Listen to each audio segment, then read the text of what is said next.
Мразите циганите, мразите турците, мразите тия, мразите уния. Себе си мразите ли? Ето за това живееме така.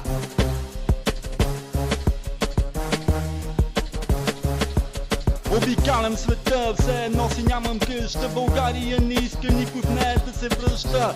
Там в капа затворени са всичките. Къде са тия, дето искаха да сме волни като птичките? Нашите герои май предали сме ги всичките. Държавата ни оправя все по начин на бруталния. Наричаме сега герои тия деца в националния. Точно нашите ни превърнаха в чираци. Продължавайте така напред, българи юнаци. Мразите циганите, мразите турците, мразите тия, мразите уния. Себе си мразите ли? Ето за това живеем така.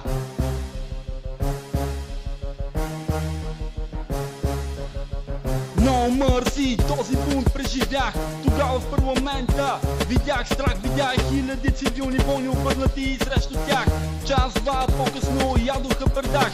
Жандармерията се обя с невинна кръв от тях. Тогава истината осъзнах. Сега ще уточня какво разбрах. Никога не сме били роби, бе момче, освен на своите собствени предателски умове. Бранникът нямаше кожите ни да е драл, ако мозъкът ни се е борил да види ден бял. За Америка света е кенев за тия, в който ние сме туалетната хартия. Двамата шофьори обезглавени, хвърлени на нашия бряг. Медиците ни в Либия по чудо върнаха се живи пак.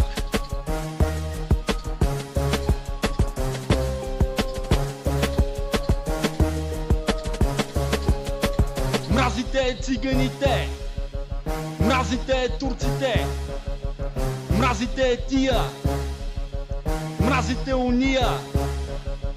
Себе си мразите ли? Ето за това живеем така.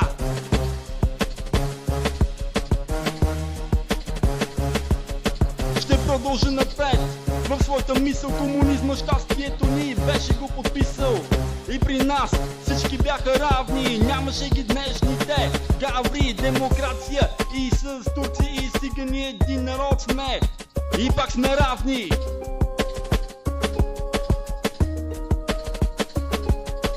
Мразите циганите, мразите турците, мразите тия, мразите уния.